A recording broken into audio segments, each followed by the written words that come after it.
And it is my pleasure to introduce our presenters today. We have Jennifer Dunatov, who's going to be presenting virtually, and we also have Kevin Dirksen and Mark Carr in person. All of our presenters are extremely widely published and have done a lot of really interesting work in this space, so I'm just going to gesture towards some of the places in which they've interacted with this work so that we can get to hearing from them. Dr. Jennifer Dunatov, who's going to be presenting virtually, is the Chief Integrated Ethics Officer for the South Division, covering both Northern and Southern California, and she's currently located in Southern California.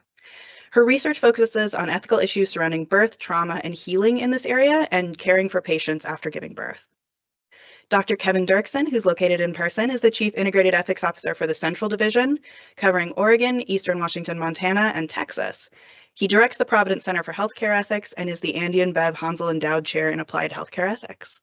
His research covers a broad range of issues integrating justice into clinical ethics.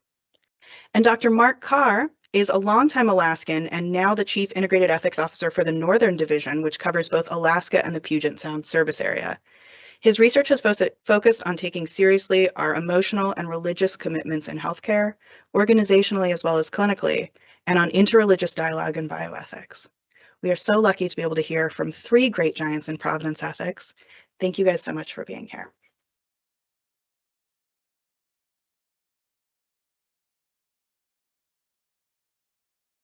Good morning, everybody. The only erratum I will make to what was otherwise a lovely introduction by Sarah is that while you, if you stay with an organization long enough, you tend to collect titles, and certainly my career includes the same. The one categorization that has not changed is my lack of a doctorate, either in medicine or philosophy. So we'll go ahead and omit the doctor from that description, but a humble ethicist here with the team, and excited to be your navigator on this exploration through the times in which we may find ourselves in healthcare, and what there might be to think about from an ethical perspective. And particularly lovely to have Sarah give the introduction. Sarah joined the Ethics Center back in early 2022 and has been a huge contributor for us, probably consulted with many of you over the years. And we're excited Sarah's career journey continues in a promotion to the role of Senior Clinical Ethicist and taking on the scope of Eastern Washington and Montana, based in Spokane for Providence. So you may have noticed already slight shift in the title slide here. I'm nudging from what otherwise maybe felt cool and comforting to maybe a little bit more ominous, but you all showed up with a title or with the word cruelty in the title, so you can't expect necessarily for this to be too tame. Again, I'm Kevin Dirksen, and want to make sure that I'm signaling the fact that the two colleagues that are joining with me are my divisional counterparts in the North and South, respectively, with Dr. Mark Carr here in the room today, and then Jen Dunatov, who has recorded her contribution and will be playing that here shortly. It's exciting to be able to link up arms cross-divisionally from the ethical issues that are going on in the North, up in Alaska and Puget Sound, as well as down in the South, down in Northern California and Southern California, across the territory for which I'm accountable here in Oregon, Eastern Washington, Montana, and out to West Texas in the Covenant Ministries. So it's exciting to be able to get all three of us in, if not the same room, we were very close to it, at least in the same talk together. And hopefully you can see a general message we're trying to share with our caregivers, not only here at St. Vincent in Oregon, but across our Providence footprint, about some of the concerning things we're seeing and some suggestions about what resources there might be from here in the ethics lane at the Ethics Center. So, you know, again, we're kind of nudging from probably a place of hope and optimism, as I was talking with Dr. Morse this morning, seeing the new residents walking around the campus yesterday. It's an exciting time of new beginnings for our graduating residents and our newly welcomed interns. And also, it's a time of a bit of a challenge in healthcare. And part of what I want to do today is be brutally honest about what we're seeing and hearing from you, so that we can then take stock about where we might go from there.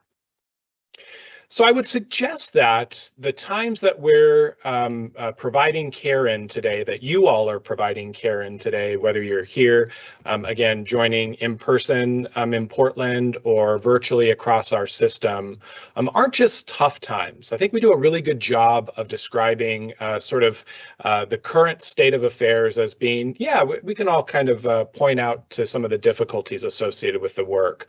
And our colleagues in other fields do that just as well as others.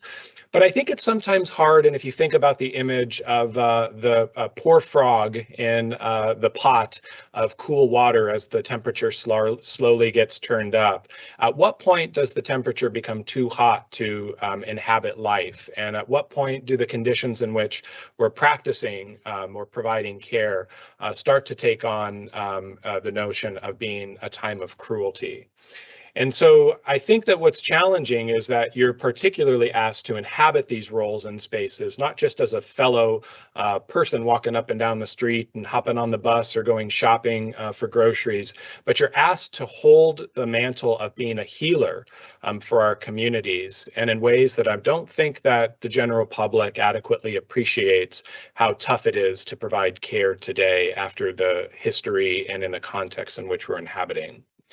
So I don't think, and I think my colleagues, Mark and Jen, don't believe that we have any way that we can fix this for you today. So if you were coming thinking that Kevin and the team were talking about cruel times and we've got the antidote for that, well, maybe I'll buy you a coffee, because that was a little bit of bait and switch on our parts.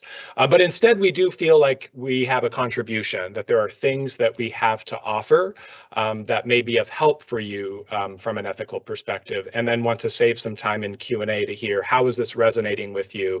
What are we missing? What are the other resources that we have at our disposal? So again, it's really important to say that this is a preface of a longer conversation, and we're excited to really begin that with you today in earnest.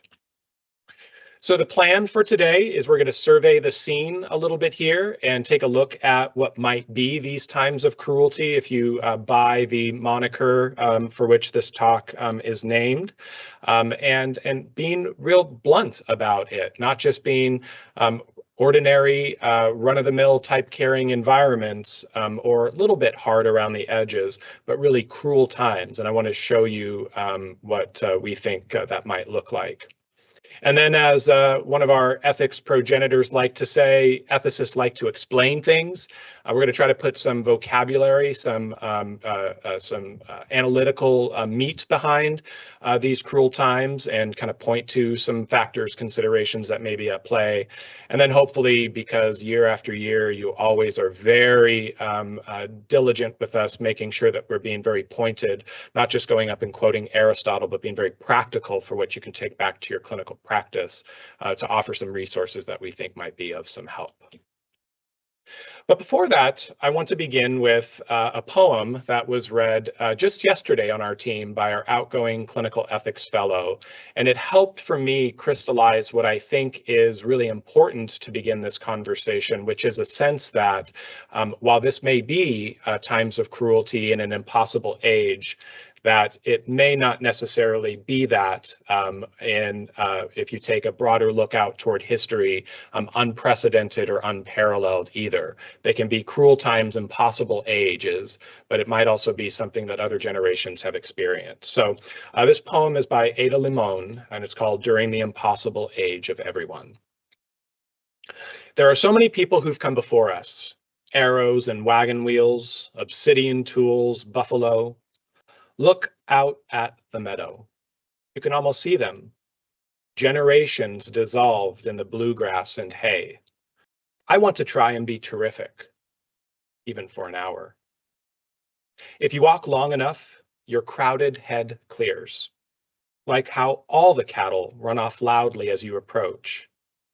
This fence is a good fence, but I doubt my own haywire will hold up to all this blank sky, so open and explicit.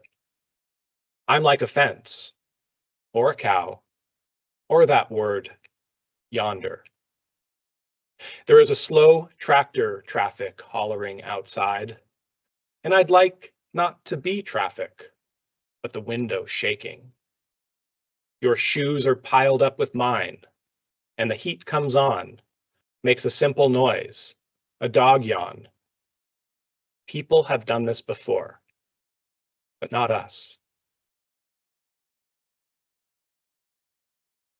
So these closing lines really resonate with me, that people have done this before, but not us. And I think sometimes that the guild of physicians, the cadre of nurses, the stalwart healthcare professionals that the ethicists and I work alongside every day tend to, I think, minimize sometimes the difficulty of the practice. And I think that that is noble, and it's explainable for all that we put on our healthcare professionals, but it's also not exactly fair to the environments in which we're practicing. And I think that the antidote is not to simply fall into a pit of despair, but also to contextualize it in terms of maybe this has been experienced, maybe this has something that others have gone through, other doctors, other nurses, other healthcare professionals, but not us in the same way. And yet, we also are coming off of a pretty crazy time and place in American and international healthcare, with the still very real in the rearview mirror, the pandemic that we all experienced.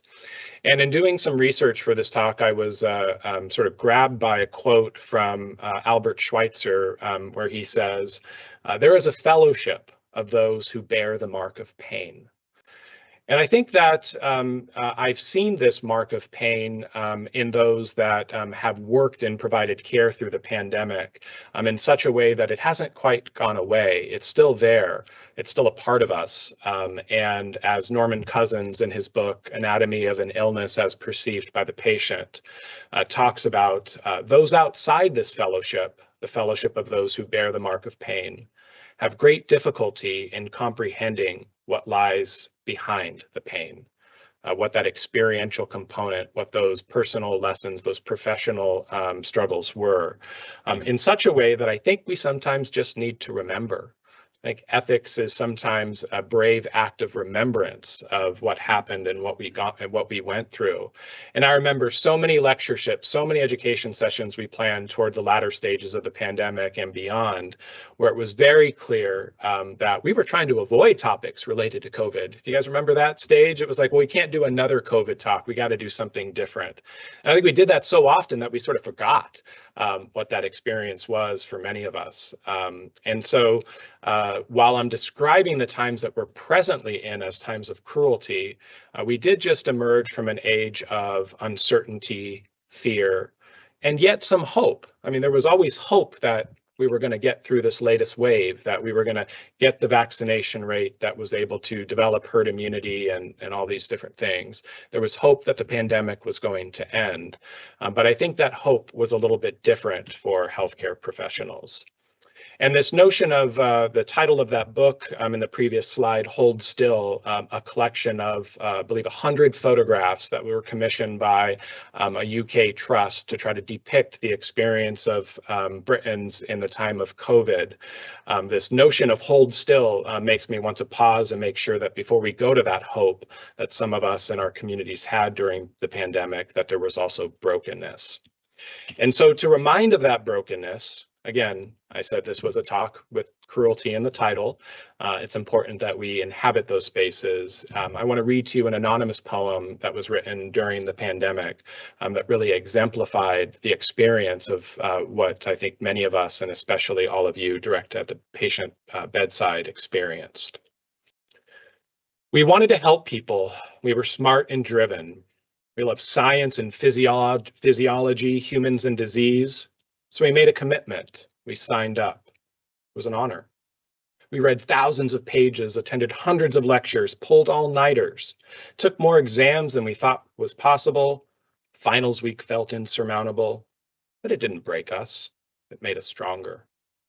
We learned statistics and biochemistry, immunology and pathophysiology. We mastered genetics, virology, pharmacology. We read scientific papers and learned how to dissect them. Papers, not videos. It was an honor. We came running when you needed us, literally running down the hallway, to the ICU, to the trauma bay, labor and delivery. I need help, you said. We can help. We said it was an honor.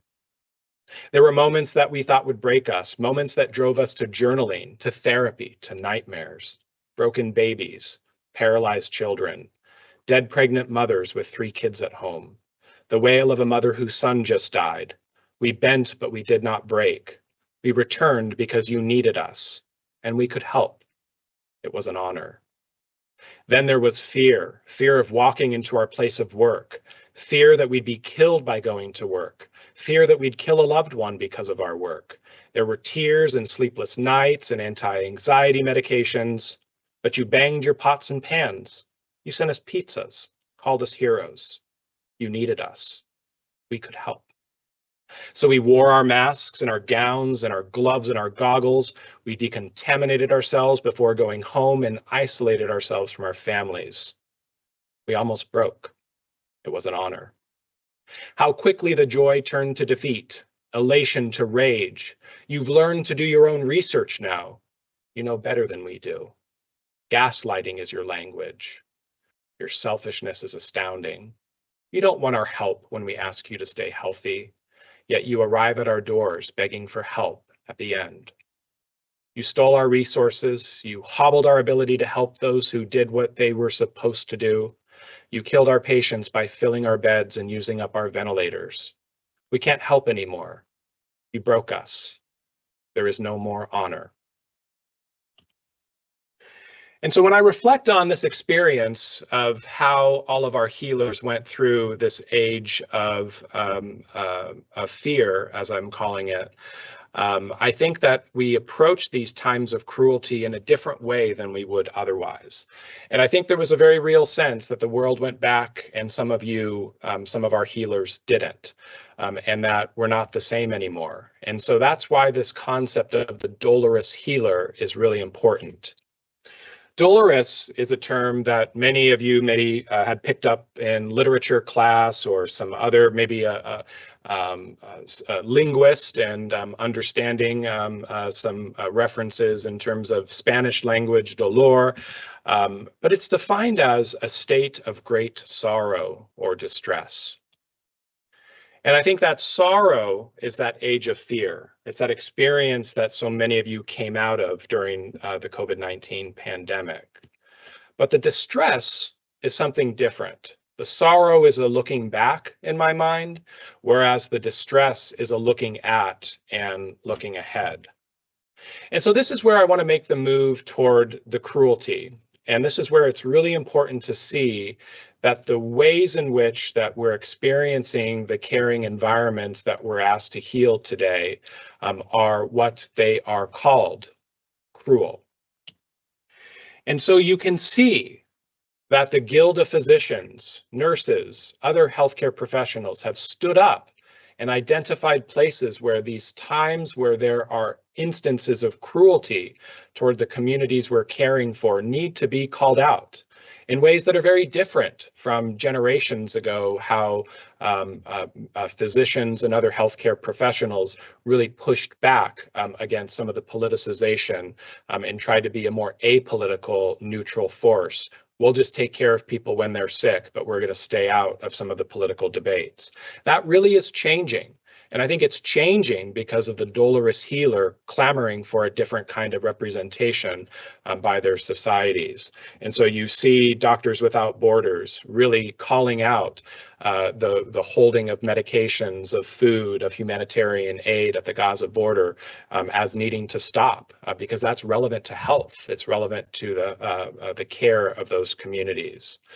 On the right, Physicians for Human Rights, talking about the posture of silence as being antithetical to justice. We have most recently, in the last few days, the American Academy of Pediatrics calling out the changes around the Vaccination Advisory Board at the federal level in ways that, again, are more and more bold. And I don't think it's because of the fact that AAP, the American College of Medicine, all of these American College of Physicians, the American Medical Association are trying to take a political turn to win some points. But it's the physicians, the nurses, the other healthcare professionals are calling their societies to step forward into this sense of distress that they're experiencing. And again, there are many other examples. The AAMC speaking out against the current budget cuts to Medicare and Medicaid. You have the American College of Physicians reaching out and speaking out against efforts to cancel diversity, equity, and inclusion programming.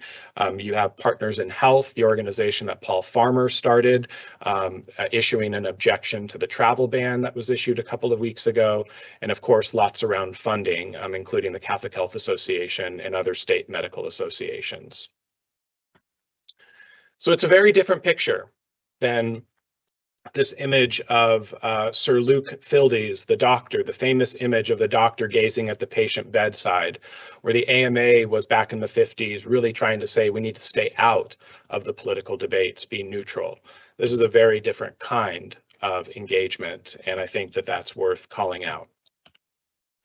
So it's important to know that there are health issues that will continue to hit us as healthcare professionals. Migration has been, always will be an issue. The plight of those who travel, the plight of those who cross borders, the plight of those who seek asylum will always have health implications.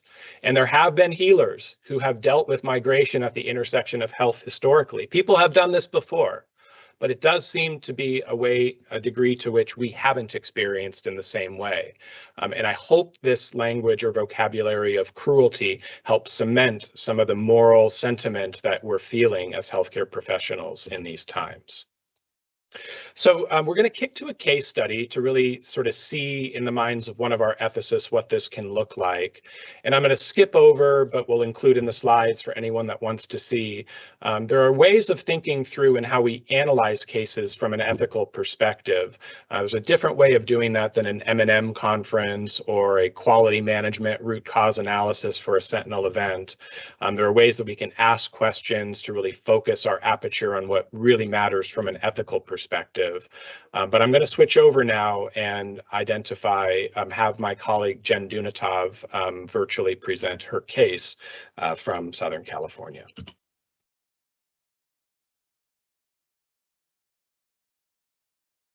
Thank you for joining us today. As we begin, I want to invite you into a clinical case that is, unfortunately, not uncommon, but one that demands deeper ethical reflection. It takes place in a labor and delivery unit, but its implications stretch far beyond one floor or one shift.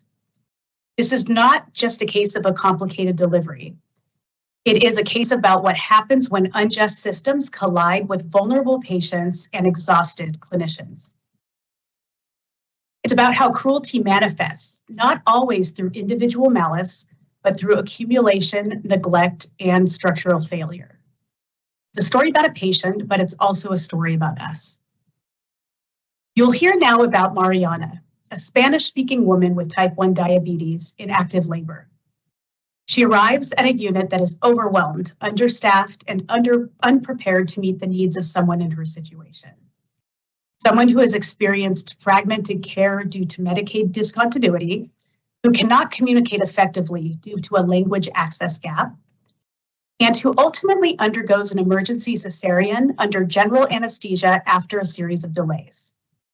What unfolds is deeply distressing for her and for her care team. At 37 weeks pregnant, Mariana, a 29-year-old Spanish-speaking woman with a history of type 1 diabetes and limited prenatal care, presents to the labor and delivery triage unit in early labor. She's accompanied by her partner but has no doula or consistent obstetric provider due to a lack of Medicaid continuity and recent relocation across counties. The L&D unit is experiencing severe staffing shortages. 2 nurses are out sick and there's no backup coverage.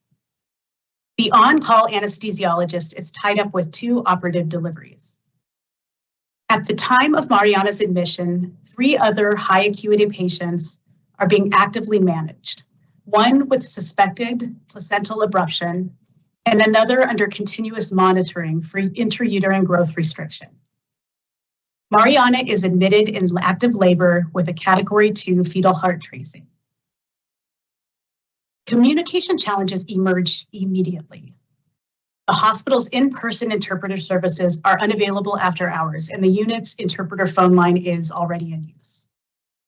A nurse attempts to use a mobile translation app, but its limitations make informed consent and reassurance nearly impossible. Due to the anesthesia backlog and these communication barriers, Mariana does not receive her request epidural for over 2 hours. During this time, the fetal tracing worsens, recurrent late decelerations, minimal variability. The on-call resident escalates to the attending, who is managing an emergency cesarean for another patient with cord prolapse. And then Mariana's delivery is delayed. Eventually, an emergent cesarean is performed under general anesthesia due to non-reassuring fetal status and the ability to achieve regional anesthesia in time. Post-operatively, Mariana is completely disoriented. She's traumatized. Her partner is confused, and they say they never understood what was happening or why. Later, Mariana tells a postpartum nurse she felt invisible and even unsafe. The primary nurse, Paula, expresses deep moral distress of her own. She documents her concerns about safe staffing levels and the ethical conflict of being unable to provide even the most basic comfort and informed care for her patient. Later in a hallway debrief, Paula tells a colleague, "We are breaking ourselves trying to hold this place together." Maybe pieces of this case sound familiar to you. Maybe it raises many understandable questions. Ultimately, I think this case raises the question, what is cruelty in modern healthcare? Cruelty doesn't always show up as overt harm.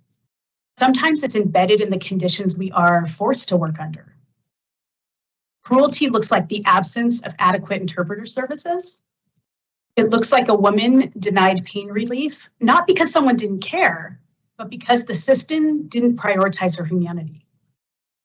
It looks like nurses and physicians forced to triage moral obligations, to do what they can, but not what they know is right, because time, staffing, or system design just won't allow for it.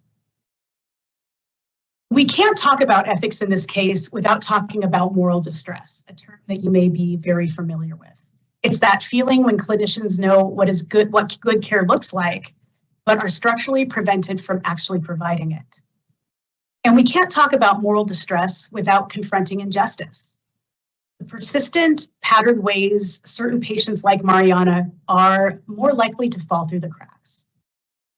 This story isn't just about individual breakdown in care. It's about structural violence.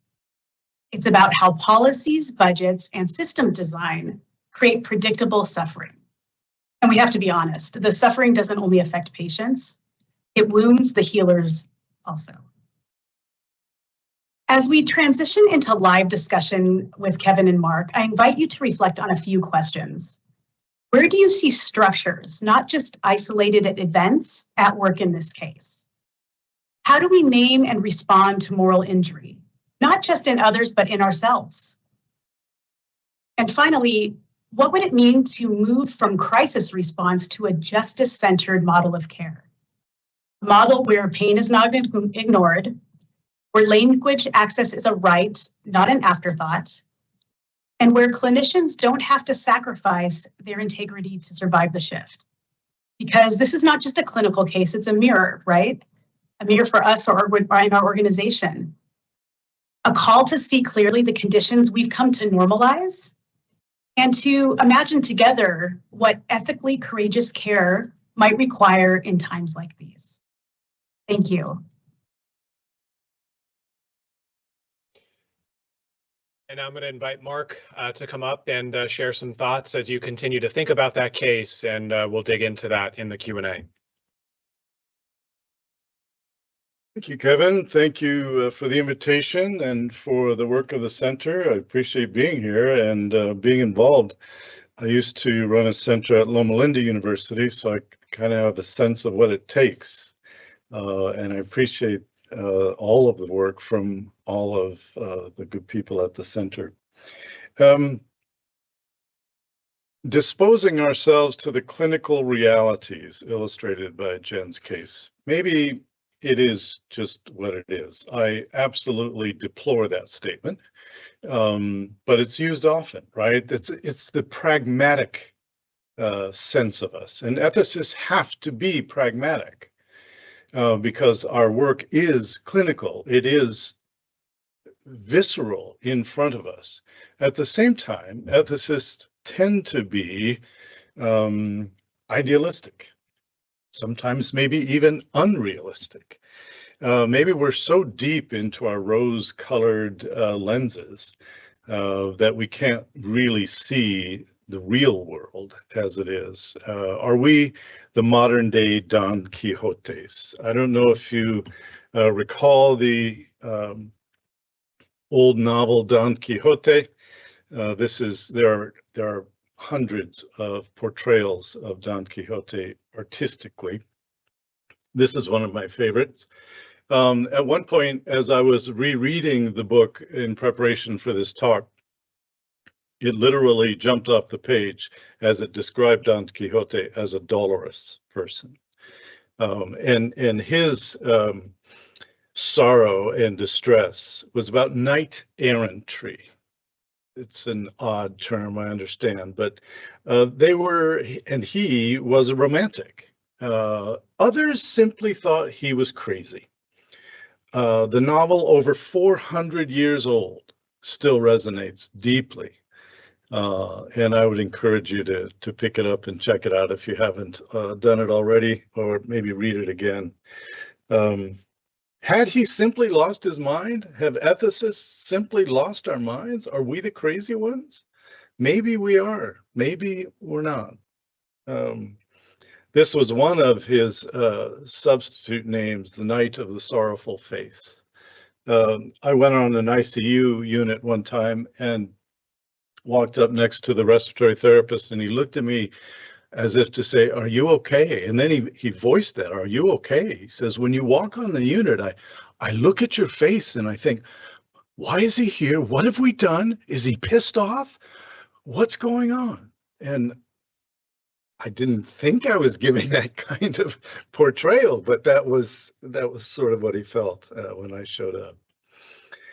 So if I'm tilting at windmills, living in an idealistic ethics bubble, what is the real world like?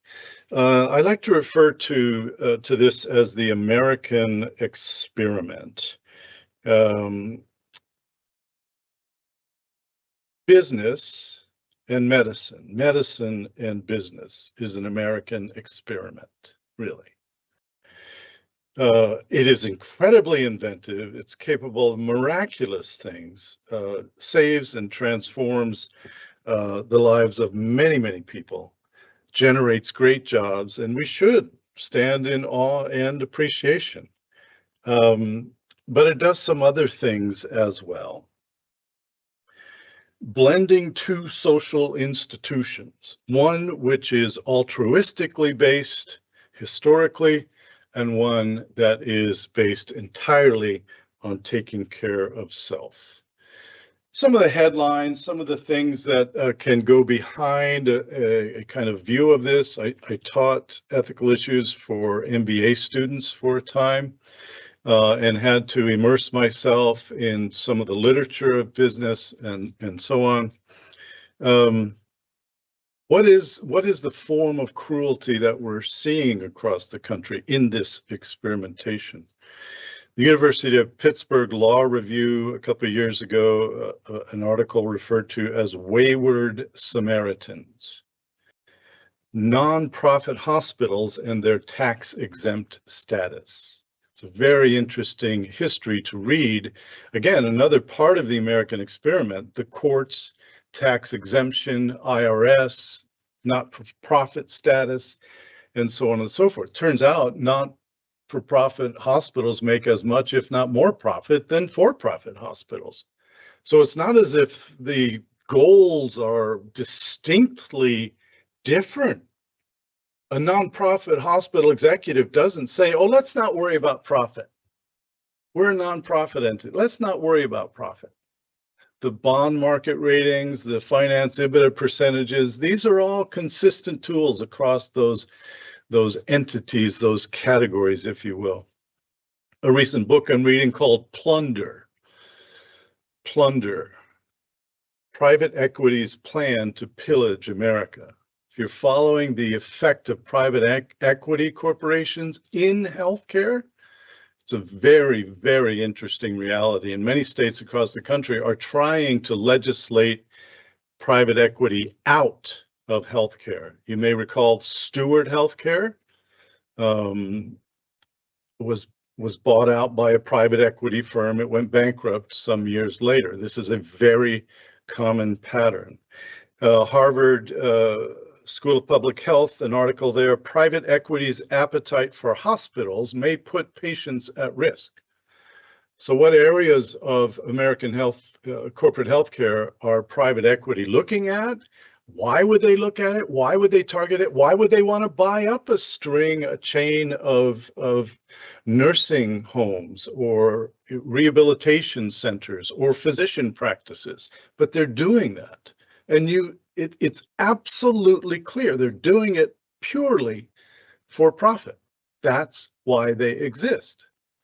So how do we understand this? Put it in context. According to one group called EIN Presswire, private equity was behind 7 of 8 largest healthcare bankruptcies in 2024.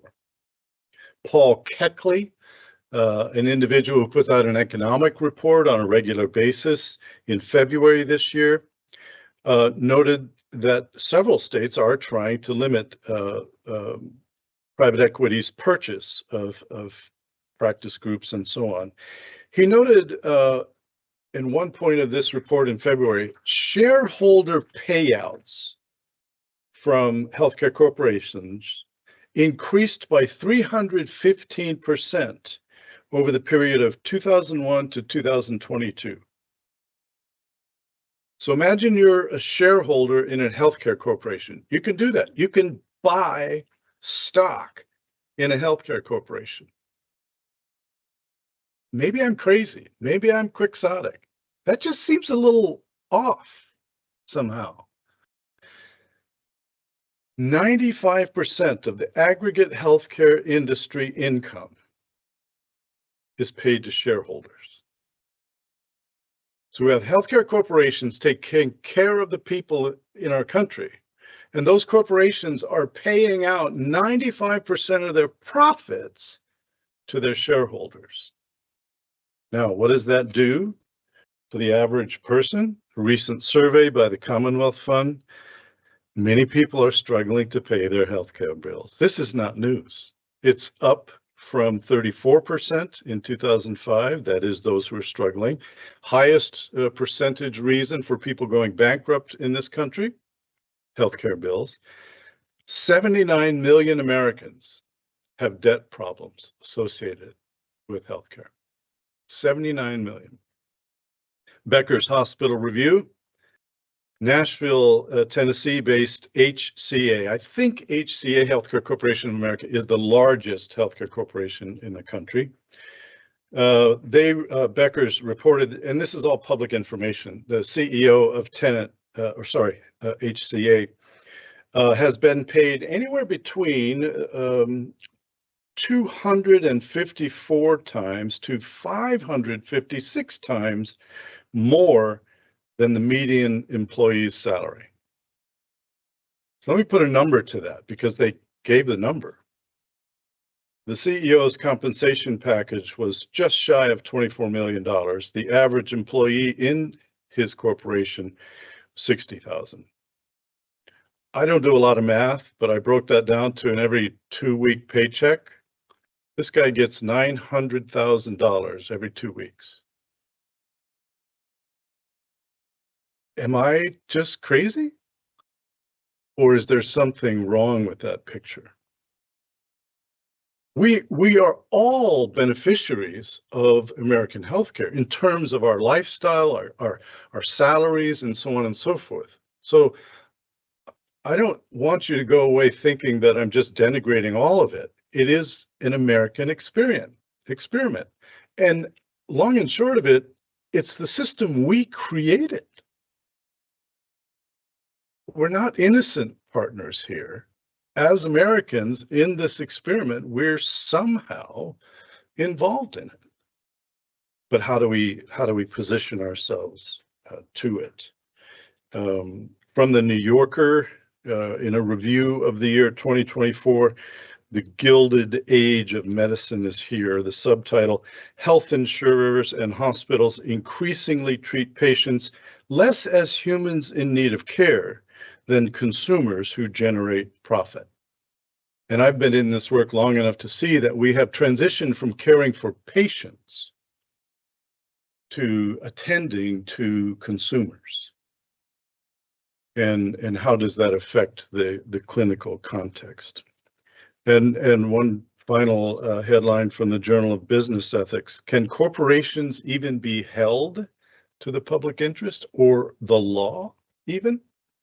It sometimes feels like corporations do whatever they do, and the law can try its best to keep up with them and public interest. So that sense of the business attending to itself. So Adam Smith is widely understood to be the father of Western sort of economic capitalism, if you will.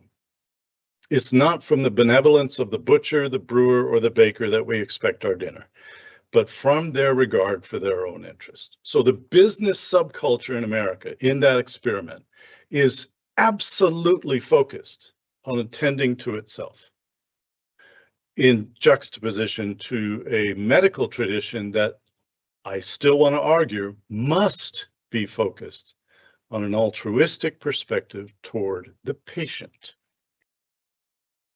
The most important interpreter of Adam Smith in American history, a man named Milton Friedman. In 1970, he laid out what's referred to now as the Friedman Doctrine. And it's a fascinating article to read. And essentially he says, the sole purpose of the CEO is to make money for the shareholders, for the company. In a free enterprise, private property system, corporate executive is an employee of the owners of the business. He has a direct responsibility to his employers.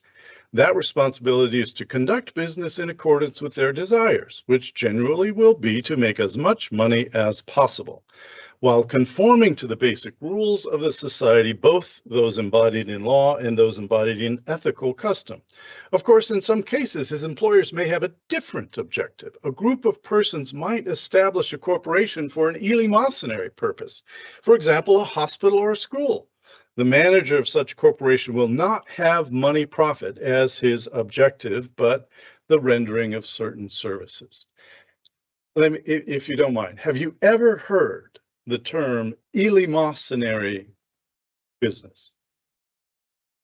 I want to go to like Harvard Business School and ask the graduating class, please, if you know this word, raise your hand. I think the business community left this behind. They either didn't pay attention to it at the outset or left it behind, because both universities and healthcare in American corporate present day is not attending to a not-for-profit reality. Everybody aims at margins. Ours, if you will, that sense of a corporation that does have a conscience for the public, wants to embed that with virtues, with values, with what we call core values at Providence. But the structural realities of the American experiment remain as we try to care for our citizenry. So can we make it work? Call me quixotic, call me crazy, idealistic, whatever. But to whom are we beholden? To the community? To the corporation, to the Sisters of Providence or St. Joseph, patients, local bishops, the Vatican? I'm rather wonky about this stuff. I'd love to talk to you about public juridical persons and how the Sisters of Providence handed off their corporation to a public juridical person. And if you're interested in that sort of thing, let's talk afterwards, because it's a fascinating structure. that's designed to carry forth those values. So there is a difference in what we do at Providence, but the American experiment hovers over all of what we do. I think that's my last slide, Kevin. Yeah.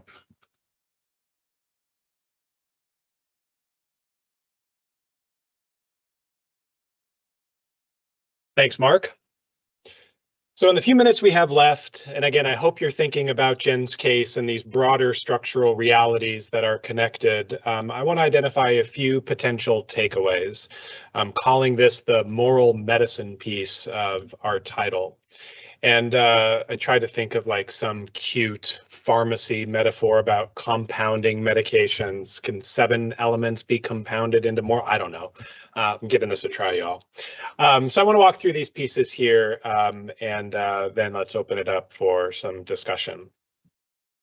So first off, I'm going to combine a few of these, and many of you had seen during the pandemic published in in JAMA, Don Berwick, kind of a giant in thinking about how we're deploying, former director of CMS and the IHI, published this short commentary piece where he said, healers are called to heal. When the fabric of communities upon which health depends is torn, the healers are called to mend it. The moral law within insists so. So back to the earlier part of the talk, when we saw some of these manifestations of these times of cruelty, it's natural for there to be an outflowing of a response from the clinical imagination to say there are health implications here. We need our organizations to speak out. And yet, it's complicated because as healthcare professionals, we socialize ourselves to outcomes. We think about how we can directly help the patient, to relieve them of their suffering, to cure them of disease. It is an outcomes-oriented practice. But again, Mark brought up eleemosynary. Say that one more time, Mark. Eleemosynary. That is a great word to go impress people with at a coffee or at a cocktail party. How about a little Latin? Impossibilium nulla obligatio est. One cannot be obligated to do the impossible. And a famous Kantian reference of ought implies can. You can't be obligated to do what is outside of your control, what's impossible to render. So we have this tension. Dr. Berwick and the ethos of the healing profession says you have to care about this. The moral law says you have to mend it, but you're also not obligated to the impossible. And Sarah, our ethicist who brought up or who introduced Mark, Jen, and I this morning, was the origin behind me learning this quote from Rabbi Tarfon, where he says, "You're not obligated to complete the work, but neither are you free to abandon it either." And so I think that we need to hold these complicated pieces together, that you can't be obligated to the impossible, and yet we have to care. We're not obligated to complete the work, but neither are we obligated to abandon it either. When I've given previous talks, I've talked a lot about justice as our moral vocabulary, that we can use some discourse and conversation. I think what's been missing from some of my offerings to the Grand Rounds community and others is we have to have a way of seeing. We can't just take our principles or our core values within the organization and expect to principle our way to a better outcome. We have to have a different way of seeing. And so I've been compelled by a notion of we need to inhabit, we need to take on a different way of seeing, inspired by justice. And one reference from a previous scholar I referenced, Dr. Paul Farmer, the founder of Partners in Health, in conversations with Father Gustavo Gutierrez, a liberation theologian, talked about the intersection of social medicine and liberation as potentially being a moral imagination for healthcare professionals.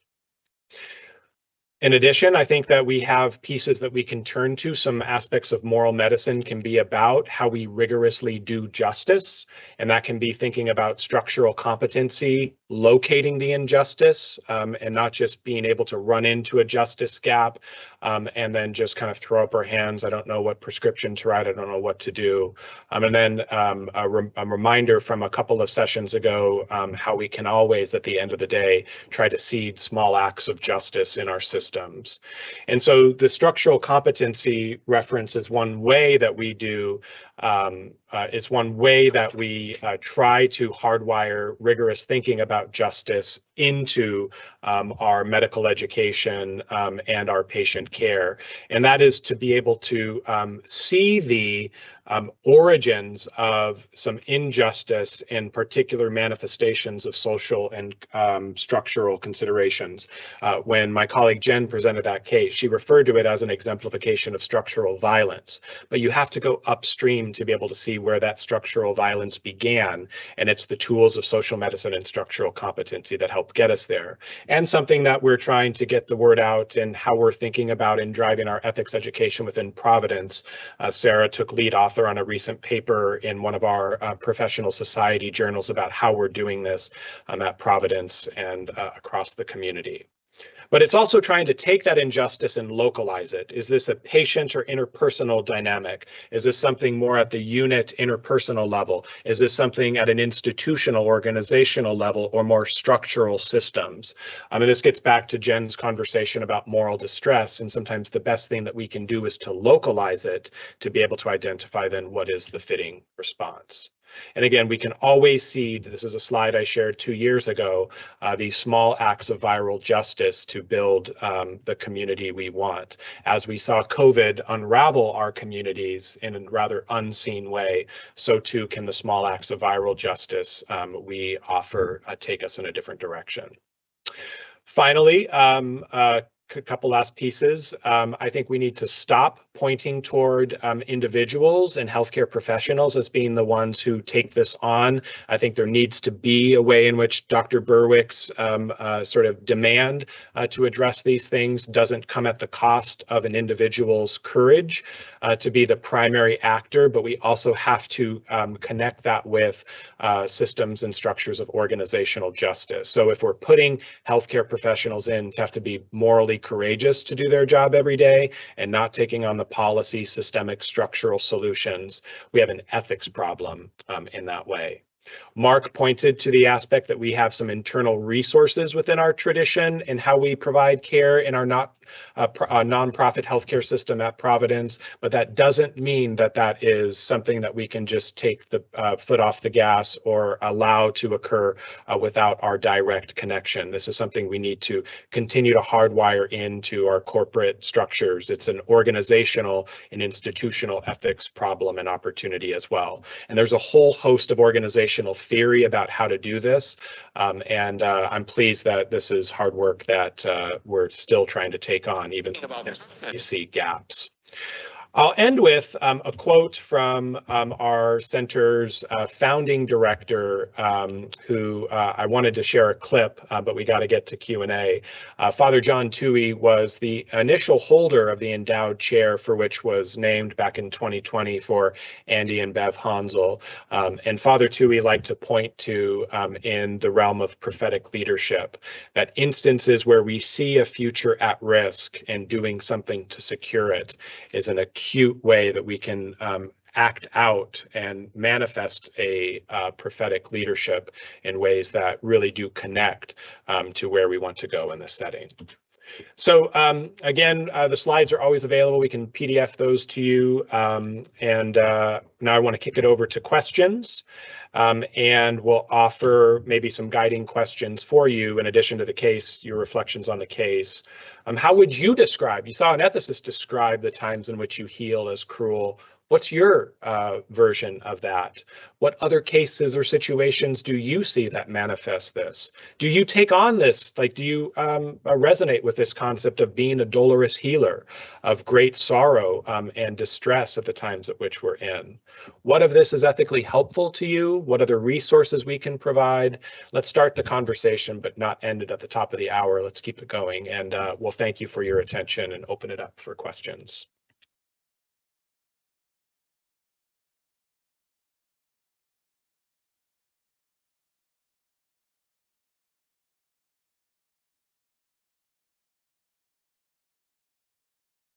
And we have a heck of a lot of questions online, but before I get to some of those, I want to briefly ask whether there's anybody in the room who has a question. We'll try and do every other if that's. So we're going to start with some online comments. A couple of comments that people appreciate the reminder that things have been hard before and they're not by themselves worrying, but someone says, it feels really good to see my worries as a new nurse matter to leaders.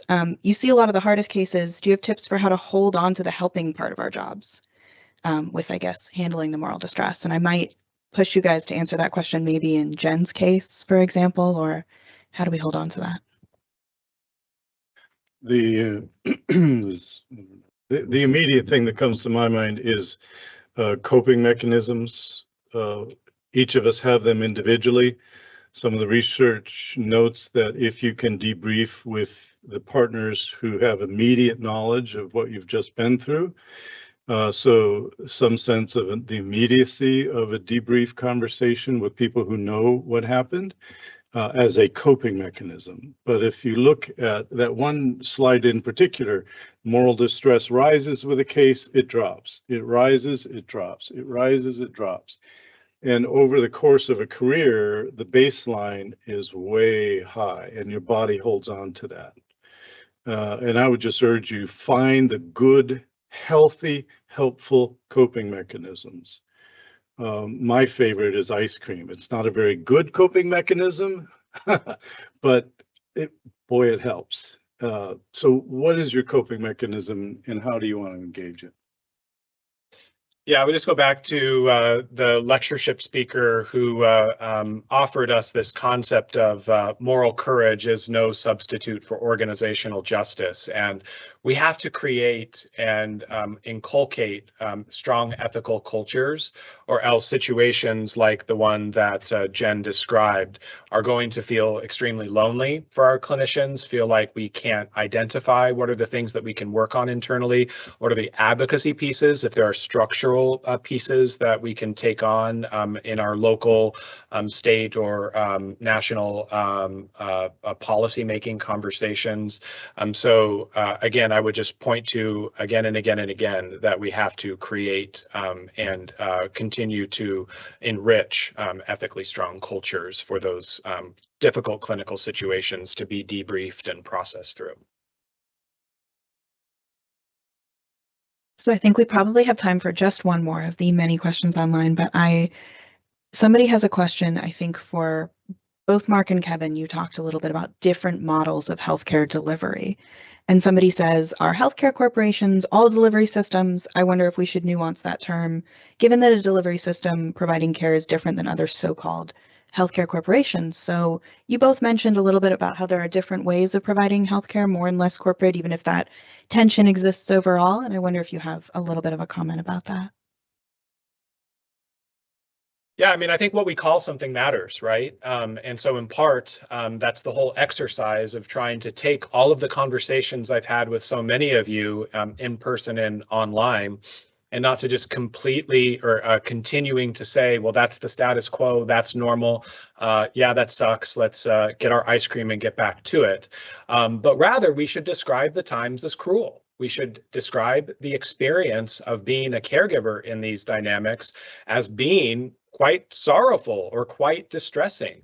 And I think it's only when we have an adequate reflection of these realities that then we can go and say, well, what we call the work that we're doing and to whom we're doing it, are they patients? Are they consumers? Are we a healthcare delivery system? Or are we a healing? Are we a group that comes together and provides the healing arts as best we can? I think what we call something matters, and that undergirding notion of the encroachment of that American experience on the business side can really be not just insidious, but potentially can poison the well. I think there are models in American corporate subculture that would be more conducive to healthcare. How many of you have been to a Whole Foods grocery store lately? So when they began by inviting investors to help with their business, and told all of the investors, X% of the profit will go to charity. Fast forward 10, 15 years, I'm unsure about the timeline, the board was tired of that. Essentially took the company over from the people who started it. It now belongs to Amazon. There are other models, other alternative corporate models that have worked in America and have been less focused on margins. I think there is nonetheless a business subculture in this country. And the people who lead all of these corporations are essentially taught the same thing across the field, whether they work for this or that company or whatever. The business schools, I think, are one of the main places for us to put pressure and to say, what are the alternative business approaches that can do both things?